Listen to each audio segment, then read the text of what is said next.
नमस्कार प्रिय विद्यार्थियों, आज हम जिस महान विभूति की चर्चा करने जा रहे हैं जिसने एक देश को पहचान दिलाई, जो देश के गौरव रहे। आप शिक्षा शास्त्री उनको कह सकते हो, सन्यासी कह सकते हो, समाज सुधारक कह सकते हो, बहुत सारे नामों से आप उनको बुला सकते हो। बहुत सारी क्वालिटीज़ उनमें थी। ऐसे महान विभूति स्वामी विवेकानंद जी पर हम चर्चा करने जा रहे हैं। चूँकि इस समय जब हम चल रहे हैं जनवरी में, इसी समय इसी महीने में उनका जन्मदिवस मनाया जाता है और हमारे उनके विचार हम BEd, DElEd, BTC, NET, MEd, MA, BA, इन कक्षाओं में उनके शैक्षिक विचारों को हम पढ़ते हैं। विवेकानंद जी का जन्म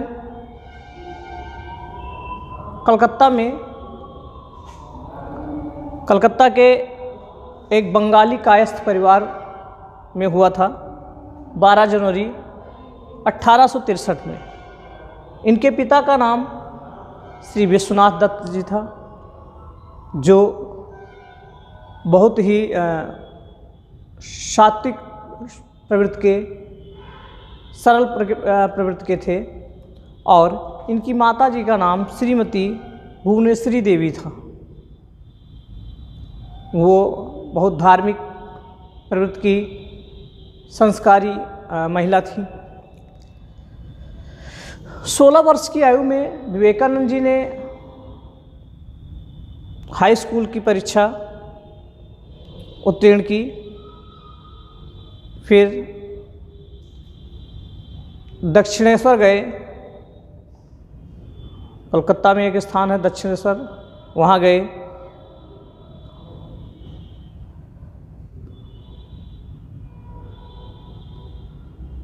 कई बीए किया इन्होंने।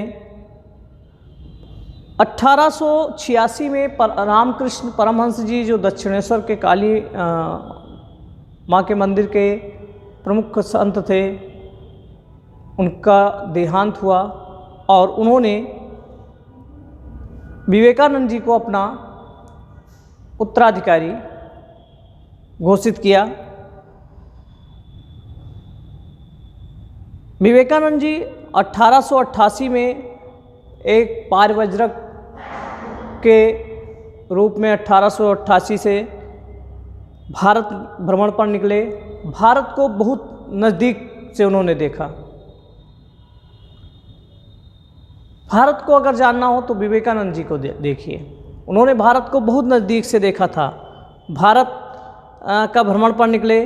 भारत भ्रमण के समय ये काशी, अयोध्या, मथुरा, आगरा, वृंदावन, लखनऊ, हाथरस होते हुए हिमालय पर पहुँचे। वहाँ पर उन्होंने कुछ दिन तक एकांतवास किया, तप किया। 1891 में राजस्थान, फिर 92 में दक्षिण भारत की यात्रा इन्होंने की। भारत भ्रमण के समय ही उनको पता लगा कि अमेरिका में शिकागो में एक विश्व धर्म सम्मेलन का आयोजन किया जा रहा है, आयोजन हो रहा है। लोगों ने विवेकानंद जी से आग्रह किया। विवेकानंद जी के बचपन का नाम नरेंद्र नाथ था। तो विवेकानंद जी से आग्रह किया कि आप वहाँ धर्म सम्मेलन में जाइए। विवेकानंद जी ने आग्रह को स्वीकार करते हुए शिकागो विश्व धर्म सम्मेलन में जाने का निश्चय किया। लोगों ने मिलकर उनके जाने के लिए किराए का प्रबंध किया और वो शिकागो में पहुंच गए। 1893 में शिकागो में विश्व धर्म सम्मेलन था। विश्व धर्म सम्मेलन में जो विवेकानंद जी का व्याख्यान था, उस व्याख्यान को सुना लोगों ने, उनके संबोधन को सुना। उनका जो पहला संबोधन था, dear American brothers and sister, इसी के साथ लोगों के अंदर उनको लेकर एक क्रेज पैदा हुआ। उनके व्याख्यानों से लोग प्रभावित हुए। उन्होंने उस विश्व धर्म सम्मेलन में अपने धर्म को लेकर, अपनी संस्कृति को लेकर, अपनी सभ्यता को लेकर, अपने देश को लेकर जो तर्क लोगों के सामने प्रस्तुत किए, अपने वेदों को लेकर, और एक नई व्याख्या इनकी कर दी। वेदों की एक नई व्याख्या लोगों के सामने प्रस्तुत की। इसीलिए इनके दर्शन को नव्य वेदांत दर्शन के नाम से जाना गया। वहाँ पर उन्होंने मंच से कहा कि मुझे गर्व है कि मैं हिंदू हूँ। मैं ऐसे धर्म से हूँ जिसने सभी धर्मों को आश्रय दिया, सभी जातियों के लोगों को आश्रय दिया। और एक तरफ उन्होंने ये भी कहा कि कोई अगर दुनिया में ये सोच रहा है कि इकलौता एक ही धर्म दुनिया में रहेगा तो ये इसकी केवल सोच हो सकती है, ऐसा कभी संभव नहीं होगा। वहाँ पर कई दिन तक विवेकानंद जी का व्याख्यान चला। वहाँ से वो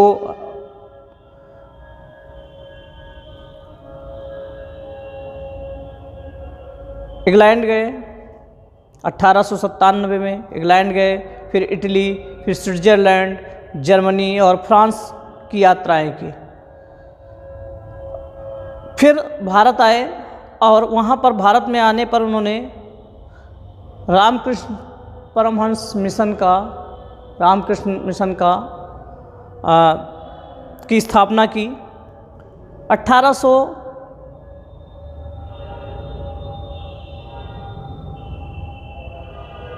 1900 में फ्रांस में पेरिस धर्म सम्मेलन में भाग लिया। 87 से 1887 से ये हम संक्षिप्त सी परिचय उनके बारे में, विवेकानंद जी के बारे में बोलने को तो कई दिनों तक बोला जा सकता है। बहुत सारी घटनाएं, बहुत सारे विचार उनके हैं, बोला जा सकता है, लेकिन हम संक्षिप्त सा ही चर्चा केवल कर रहे हैं। उनका एक सबसे कथन था, उठो चलो और तब तक चलते रहो जब तक लक्ष्य की प्राप्ति न हो जाए। उन्होंने कहा कि आप जब तक लक्ष्य की प्राप्ति न कर लें तब तक चलते रहिए। अपने जीवन में एक लक्ष्य निश्चित करिए और लक्ष्य के प्रति समर्पित हो जाइए। इस तरह से समर्पण उसके प्रति रखिए कि आपको सोते जागते उठते बैठते वही चीज़ दिखाई पड़े और अपना सर्वस्व निछावर कर दीजिए और लक्ष्य की प्राप्ति आपको मिल ही जाएगी। और इसके साथ साथ 1887 से लेकर 1901 के बीच में स्वामी जी ने अनेक साहित्यों के, अनेक ग्रंथों की रचना की, जिनमें राजयोग, ज्ञान योग, भक्ति योग, कर्म योग, प्रेम योग, धर्म विज्ञान, हिंदू धर्म, व्यवहारिक जीवन में वेदांत, प्राच्य और पाश्चात, मेरे गुरुदेव, धर्म रहस्य, हमारा भारत, वर्तमान भारत और शिक्षा, इनके कुछ प्रमुख ग्रंथ थे जो ज़्यादा चर्चित थे। इनके साहित्य और भाषणों को विवेकानंद साहित्य के नाम से 10 खंडों में प्रकाशित किया गया। ऐसी महान विभूति की हम चर्चा कर रहे हैं। 4 जुलाई 1902 में इन्होंने अपने शरीर का परित्याग किया। 39 वर्ष की आयु में विवेकानंद जी ने इस देश को, इस नश्वर शरीर को छोड़ दिया। विवेकानंद जी एक बात कहते थे कि बहुत कुछ करने के लिए बहुत दिन जीने की ज़रूरत नहीं है, कुछ ही दिन जियो, लेकिन ऐसा कुछ कर जाओ कि बहुत दिनों तक लोग तुमको याद करें। और उन्होंने केवल कहा नहीं, ये चरितार्थ कर दिया, करके दिखाया। भारत से, विदेशों से बाहर जब वापस आए भारत विवेकानंद जी, तो उन्होंने विदेशों का वैभव देखा था। उनका खान पान, उनके रहन सहन, उनकी आधुनिकता देखी थी, और भारत की गरीबी, भूखमरी, बेरोजगारी और अशिक्षा देखा था। और विवेकानंद जी का कहना था कि पाश्चात्य देशों का वैभव और भारत की गरीबी के बीच में एक ही चीज़ है जो अंतर पैदा कर रही है, वो है शिक्षा। हम शिक्षित नहीं हैं, हम कुशल नहीं हैं, हमारे अंदर स्किल नहीं है, हम जागरूक नहीं हैं, इसलिए पिछड़े हैं।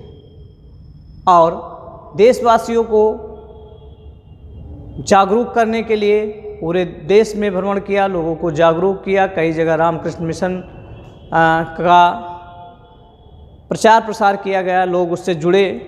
तो ये एक संक्षिप्त सा परिचय विवेकानंद जी के बारे में था। अब उनके दार्शनिक चिंतन की बात करते हैं विवेकानंद जी के। विवेकानंद जी कहीं ना कहीं आध्यात्मवादी थे, वेदांत दर्शन को मानते थे। वेदांत दर्शन में भी वे अद्वैत वेदांत के समर्थक थे। अद्वैत वेदांत को ये सार्वभौमिक विज्ञान धर्म कहते थे। उनके चिंतन को, विवेकानंद जी के चिंतन को नव्य वेदांत कहा जाता है। इसके बाद किसी भी शैक्षिक विचारधारा को या विचार को हम 3 कसौटियों पर कसते हैं, 3 स्तर पर चर्चा करते हैं। सबसे पहले तत्वमीमांसा पर चर्चा करते हैं। तत्वमीमांसा में इस ब्रह्मांड की उत्पत्ति, उसके कर्ता, उसके कारण, करणीय अकरणीय, सही गलत, इसकी चर्चा की जाती है। तत्वमीमांसा, नव्य वेदांत के तत्वमीमांसा की चर्चा करते हैं। तत्वमीमांसा की जब हम चर्चा करते हैं तो विवेकानंद जी जो शंकराचार्य जी का वेदांत दर्शन था उससे प्रभावित थे। वेदांत दर्शन की तरह ही वो इस ब्रह्मांड की उत्पत्ति ब्रह्म से मानते थे। कहते थे इस ब्रह्मांड की उत्पत्ति ब्रह्म से हुई है, ब्रह्म ही इस ब्रह्मांड का कर्ता और उपादान है, ब्रह्म ही इस सृष्टि का आदि तत्व है। आत्मा को ये परमात्मा का अंश बताते थे। विवेकानंद जी कहते थे कि आत्मा परमात्मा का अंश है और परमात्मा की भांति आत्मा भी अनादि और अनंत है। परमात्मा के भांति आत्मा भी अनादि और अनंत है, इसका कोई अंत नहीं है। मानव शरीर, जो मनुष्य का शरीर है, ये मन और आत्मा का योग है।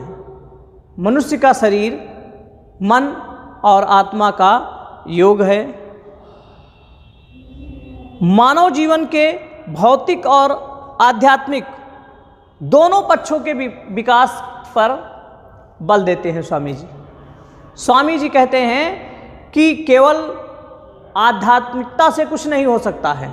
जब तक हमारा भौतिक विकास नहीं होगा तब तक कोरे आध्यात्मिकता या कोरे सिद्धांतों से कुछ होने वाला नहीं है।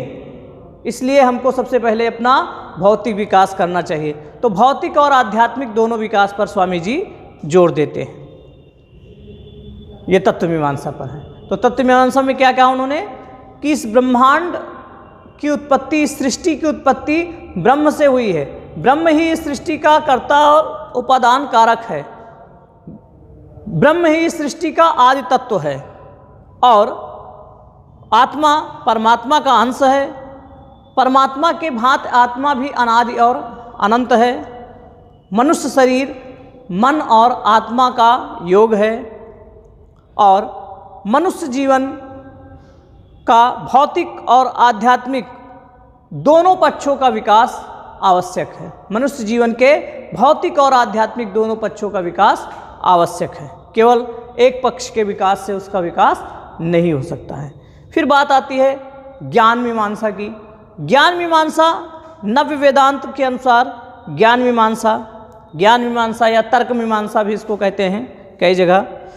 तो स्वामी जी ने ज्ञान को दो भागों में बांटा, भौतिक और आध्यात्मिक ज्ञान। भौतिक ज्ञान और आध्यात्मिक ज्ञान। भौतिक और आध्यात्मिक दोनों जगत को, दोनों प्रकार के ज्ञान को स्वामी जी सत्य मानते हैं। भौतिक ज्ञान के अंतर्गत वस्तु जगत यानी समस्त वस्तुएं और क्रियाएं आ जाती हैं।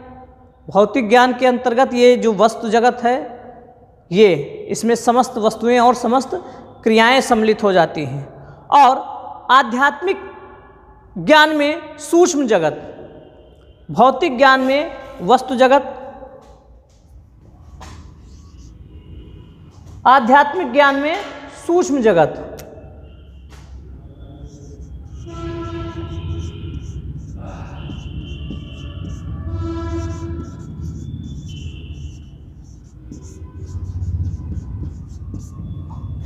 भौतिक ज्ञान को दो भागों में बांटा गया और संपूर्ण ज्ञान को दो भागों में बांटा गया, जिसमें भौतिक ज्ञान और आध्यात्मिक ज्ञान। भौतिक ज्ञान के अंतर्गत वस्तु जगत का ज्ञान यानी समस्त वस्तुएं और क्रियाओं का ज्ञान, और आध्यात्मिक ज्ञान में सूक्ष्म जगत का ज्ञान यानी कि आत्मा, परमात्मा और जीवात्मा से संबंधित ज्ञान को सम्मिलित किया गया। ये ज्ञान प्राप्त करने के साधनों में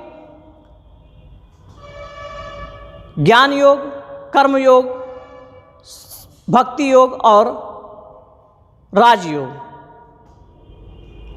स्वामी जी ज्ञान प्राप्त करने के साधनों में ज्ञान योग, कर्म योग, भक्ति योग और राजयोग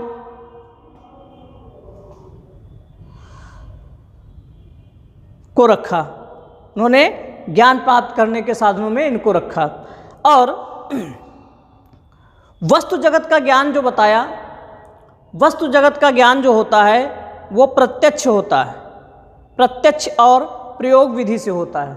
वस्तु जगत का ज्ञान उन्होंने बताया, जो वस्तु जगत यानी कि जो वस्तुओं से संबंधित और क्रियाओं से संबंधित भौतिक ज्ञान है वो प्रत्यक्ष और प्रयोग विधि से होता है, तथा सूक्ष्म जगत का ज्ञान जो होता है वो सत्संग से, स्वाध्याय से और योग द्वारा होता है। वस्तु जगत का ज्ञान कैसे होता है? वस्तु जगत का ज्ञान प्रत्यक्ष और प्रयोग विधि से होता है। स्वामी जी कहते हैं वस्तु जगत का ज्ञान प्रत्यक्ष और प्रयोग विधि से होता है, और सूक्ष्म जगत का ज्ञान जो होता है वो सत्संग से, स्वाध्याय से और योग द्वारा होता है। योग को स्वामी जी ने सर्वोत्तम विधि माना, योग को स्वामी जी ने सर्वोत्तम विधि माना। फिर ज्ञान मीमांसा के बाद आचार या मूल मीमांसा की चर्चा करते हैं। आचार और मूल मीमांसा की जब हम चर्चा करते हैं तो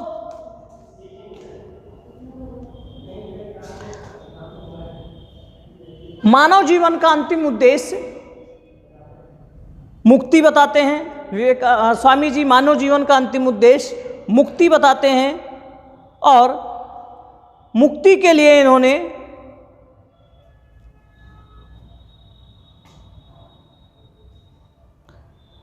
संपूर्ण जगत को, मुक्ति के लिए इन्होंने संपूर्ण जगत को अध्ययनशील, विवेकशील और कर्मशील होने का उपदेश दिया। स्वामी जी कहते थे कि मनुष्य जीवन का अंतिम उद्देश्य मुक्ति है, और मुक्ति मतलब कई तरह से होती है।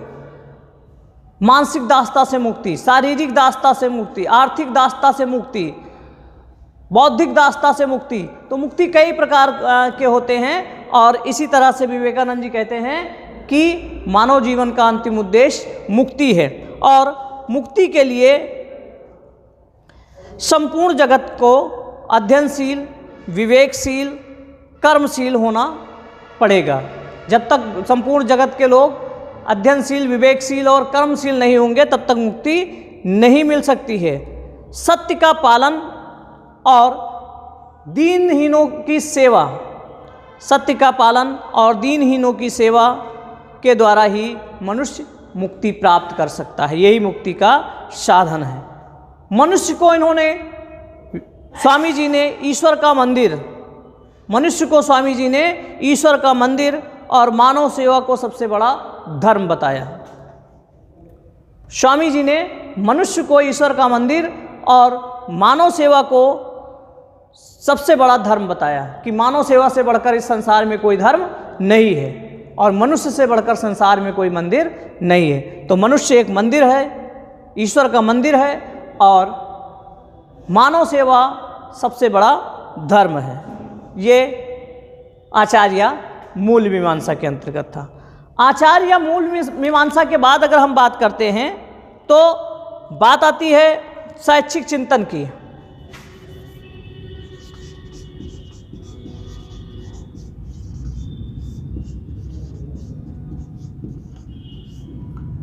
शैक्षिक चिंतन, विवेकानंद जी का शैक्षिक चिंतन की बात आती है।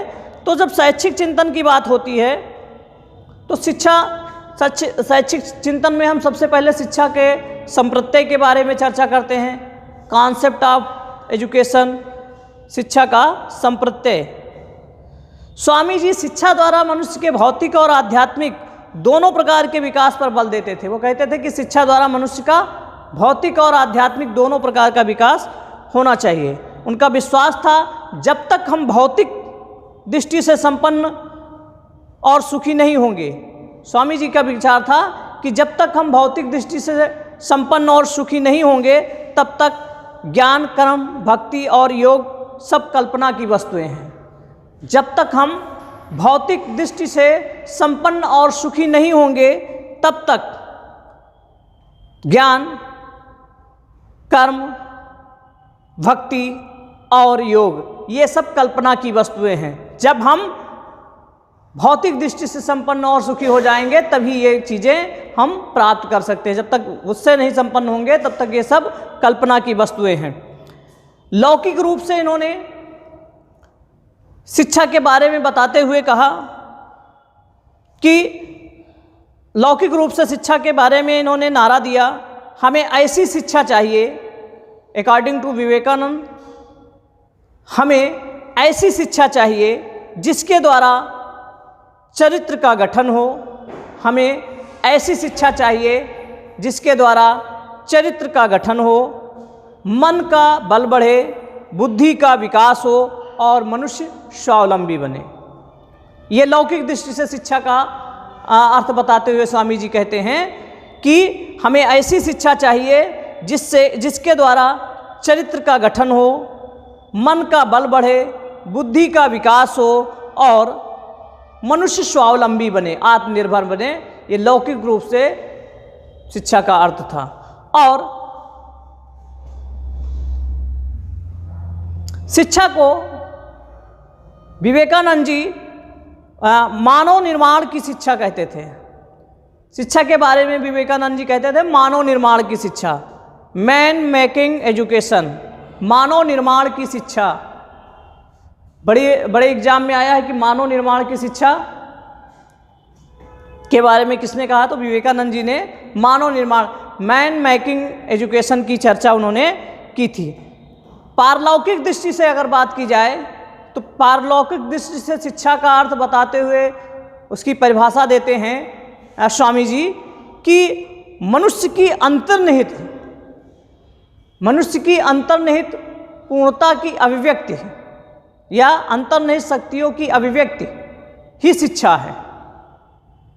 मनुष्य की अंतर्निहित शक्तियों की अभिव्यक्ति ही शिक्षा है। और फिर बाद में कहते हैं कि जो शिक्षा दोनों कार्य करे वही पूर्ण शिक्षा है, कंप्लीट एजुकेशन। स्वामी जी के अनुसार कंप्लीट एजुकेशन क्या है, जो मनुष्य का भौतिक और आध्यात्मिक दोनों प्रकार का विकास करे। एक तरफ तो वो मनुष्य को चरित्रवान, बलवान, बुद्धिमान और स्वावलंबी बनाए, आत्मनिर्भर बनाए, और दूसरी तरफ उसकी अंतर्निहित शक्तियों की अभिव्यक्ति करे, यानी उसके अंदर जो भी हो उसको बाहर प्रकट करे। ये शिक्षा का काम है। तो भौतिक और आध्यात्मिक दोनों प्रकार का विकास शिक्षा का काम है। पूर्ण शिक्षा उसे ही, कंप्लीट एजुकेशन उसे ही कहा जा सकता है जो दोनों प्रकार के विकास करे। ये स्वामी जी के अनुसार शिक्षा का संप्रत्यय था। अगले स्टेप पर हम शिक्षा के उद्देश्यों पर चर्चा करते हैं।